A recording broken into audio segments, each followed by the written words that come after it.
sobe direitinho. Vamos ver. Ixi, Maria. Ó, vamos botar aqui o modo manual. Modo manual.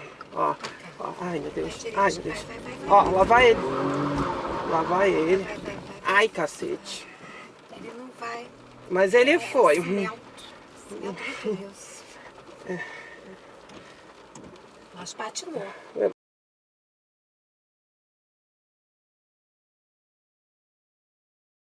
Pessoal, beleza? Hoje vamos fazer aqui mais um Go Auto Vlog. Hoje para falar a respeito de características que eu não gosto do iMotion. Meu Volkswagen Cross-Up MPI com transmissão automatizada iMotion de uma embreagem só. Bom, a principal característica que eu não gosto nesse carro ela se deve exatamente à programação da transmissão, que é uma coisa meio esquisita. Claro, falta o creeping, falta. Mas o creeping, por um lado, você começa a ver um lado positivo de não ter, porque, por exemplo, no trânsito, quando o trânsito para de vez, você não precisa ficar segurando o carro no freio, né? Você só deixa ele solto, como se você estivesse num carro manual, né? Porque ele não vai andar. Ele não vai se arrastar como é a função natural do creeping. Mas a segunda função que me deixa meio chateada com esse carro é uma característica que eu nunca tinha observado em nenhum carro automático ou automatizado. Esse carro não tem controle de tração, né? Ele é um Up MPI normal. Só o Cross não, só os que tem o motor TSI é que tem o controle de tração. O que o controle de tração faz? Quando ele percebe que você está perdendo a tração, né, o significado literal, ele começa a atuar em cima do sistema do módulo do ABS e também em cima do acelerador do carro. Ele vai portando o acelerador do carro até que você tenha novamente tração para poder continuar acelerando e sem perder o contato com o solo, né? Sem ter que ficar queimando pneu, enfim. Esse carro ele faz uma coisa parecida, só que é uma coisa que eu não gosto. Quando ele percebe, não no asfalto, quando está principalmente numa subida, você demanda mais força, né? Principalmente quando você sai. Quando você ainda está andando com o carro, é uma situação tranquila, né? Ele começa a apertar a embreagem como se ele quisesse evitar que você perca a tração, né, do carro. É esquisito, porque o carro não tem controle de tração. Não sei se esse é um dos fatores que fazem esse carro ter uma durabilidade da embreagem maior, e eu acredito que sim, porque como você evita ficar patinando com a roda, né, você não fica queimando a embreagem à toa, né, esse é um fator importante. Mas não apenas isso, só que ele acaba te atrapalhando. A primeira vez que eu pude observar esse fenômeno foi numa estrada de terra. E por quê? Eu precisei parar e depois eu voltei a retomar a velocidade, né, para acelerar novamente. E no momento que ele botou a primeira marcha, ele começou a perder a tração, só que ele ficava apertando, era esquisito a sensação. O Logan nunca fez isso. Eu conheço o Dualogic da Fiat, né, o GSR, e ambas as caixas também não tem esse efeito, né? É esquisita a sensação. E isso acaba te atrapalhando. E também, quando não é asfalto, eu já falei, aconteceu também numa igreja aqui, independente do piso estar molhado ou seco. Como era muito íngreme, não era um piso muito liso, normal, ele também perdeu um pouco de tração e começou a apertar e desapertar, fazendo que eu fizesse maior estardalhaço para entrar no lugar, né? Porque ele ficou queimando e deixando de queimar o pneu, né? Mas assim, acontece. Mas é uma coisa que é uma situação que ela não é muito legal. O que acontece também? Isso é uma característica natural de um carro com tração dianteira, né? Você tem a tração aqui na frente, você está puxando todo esse peso e não empurrando como acontece no carro de tração traseira. Então, quando está molhado, quando está muito sujo o piso, né? você perde tração, é natural. Mas não acontece dessa forma, é uma sensação estranha.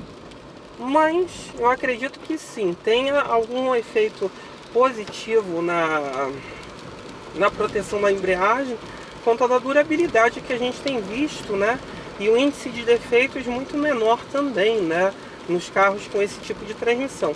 Tudo bem que uma parte dessa durabilidade se dá por esse câmbio não ser mais um câmbio hidráulico, né? Que ele tenha componentes hidráulicos, ele é só elétrico, né? Mas mesmo assim é sei lá, uma situação esquisita, né? Não é uma coisa que você imagina num carro assim. Quem já dirigiu um carro com controle de tração sabe do que eu estou falando, principalmente o Up TSI, né? Você acaba observando muito esse fenômeno, né? Agora, um excesso de gente fazendo merda, coisa natural em Juiz de Fora, que senão não seria Juiz de Fora, e o outro quer me levar junto com o caminhão, natural.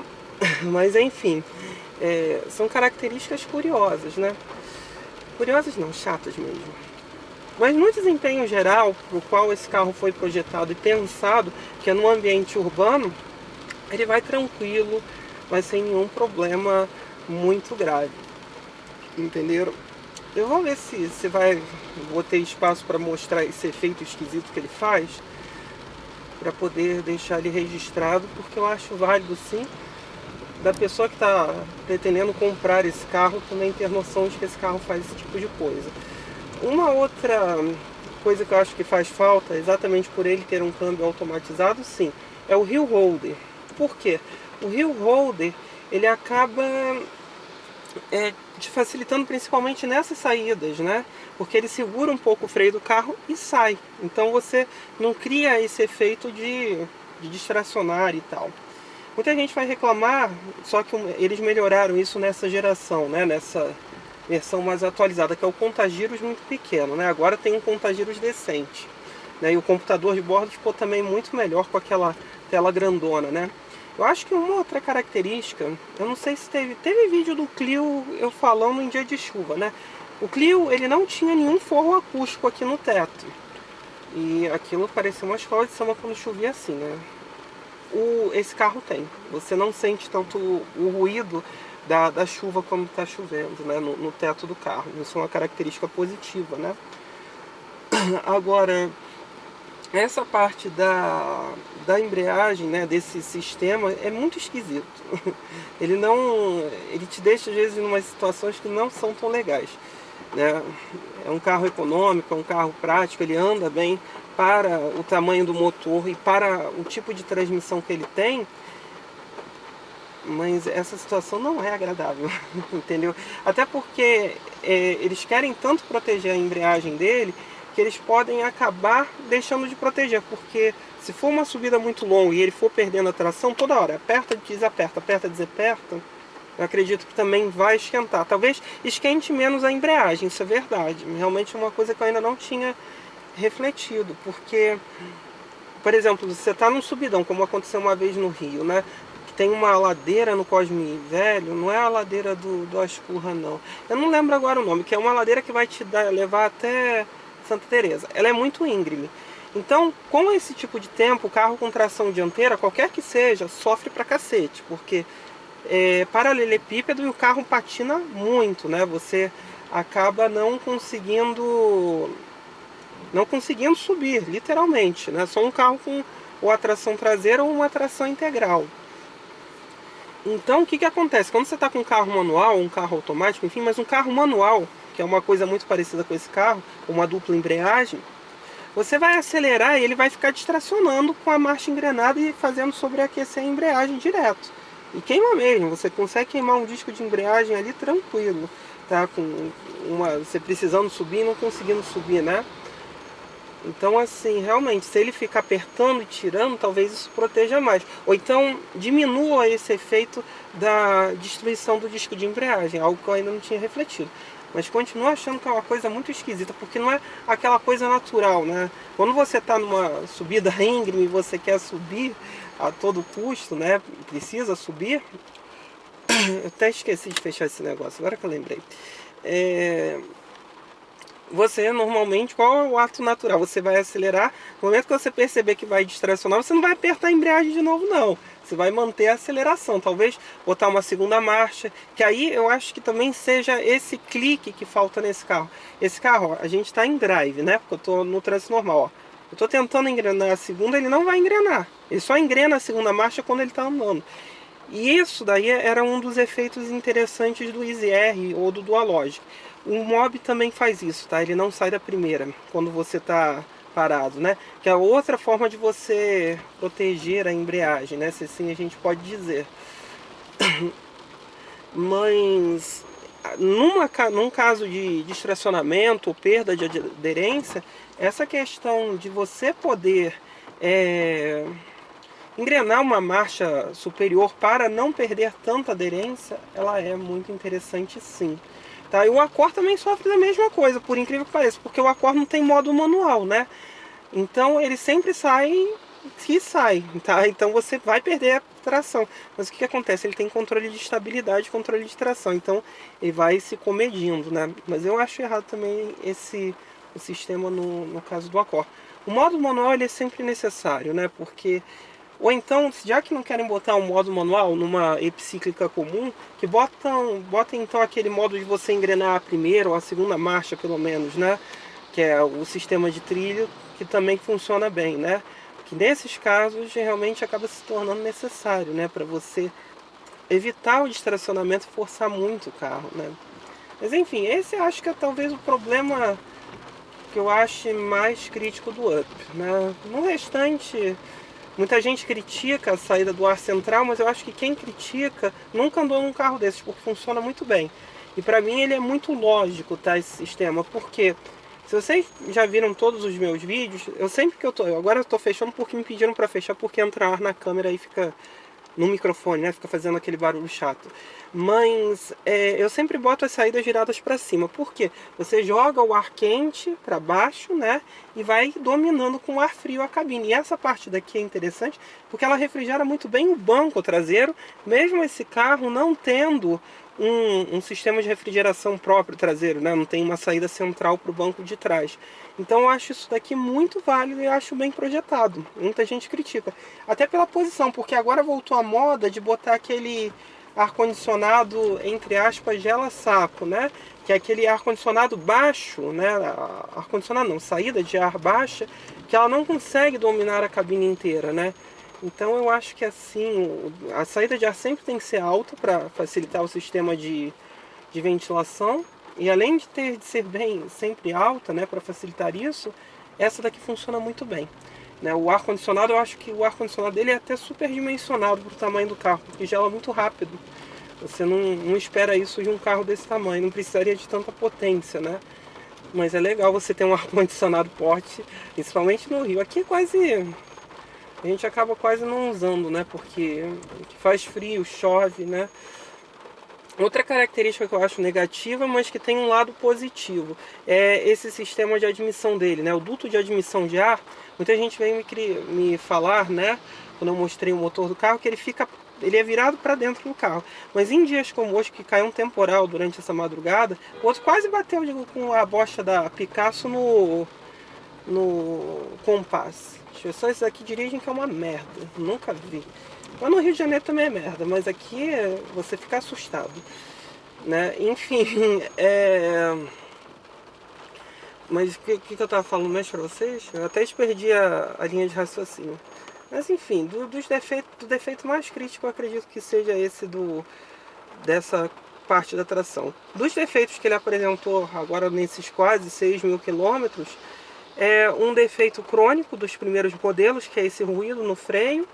E o cinto traseiro do lado direito, ele não está vindo, né? Eu tenho que ver por que ele travou, né? Mas não há sintomas de batucada aqui dentro, o carro continua muito silencioso. E isso eu acho que é um outro ponto positivo do carro, né? Esse silêncio interno, principalmente a qualidade de construção do carro é muito boa, né? Da mesma forma que eu falei do ar-condicionado agora há pouco, eu falo disso, da qualidade de construção do carro, porque você sente que está dirigindo uma coisa boa, né? Não quer dizer que seja uma coisa cara, mas uma coisa de qualidade. É uma sensação que não dá para se explicar. É muito boa também, né? Enfim. E tem características de Volkswagen que são curiosas, né? Por exemplo, o limpador que vocês estão... Ah, tava falando da chuva e do sistema de admissão. Vou falar disso então antes de mais nada. Então ele acaba captando muito ar quente, né? Mas como o carro ele não tem uma grade dianteira, né, a admissão teria que ficar muito baixa, o que facilitaria a entrada de água em dias como hoje, né? Então a admissão dele ser alta e ser nessa posição é inevitável. E também porque o ar ele acaba entrando dessa forma, né? Ele vem, aí bate aqui na parede de fogo do carro e entra para dentro do motor pelo duto de admissão. Mas a admissão desse carro ser alta é muito bom. Aqui choveu pra caramba e o carro passa tranquilamente em regiões alagadas, né? Com muita facilidade. Isso é uma característica muito positiva, pensando que temos lugares como São Paulo, que alaga tudo, Rio de Janeiro propriamente dito, aqui, qualquer lugar no Brasil, né? Na chuvinha mais forte a gente já sabe que sempre tem aquele ponto de alagamento clássico, né? Mas enfim, então é bom sempre saber que isso pode passar com um carro assim. Mas tem um lado negativo que ele acaba captando muito ar quente e você sente uma certa perda de potência quando está muito quente, né? Mas enfim. Então é isso, pessoal. Curtam, compartilhem, discutam aí embaixo.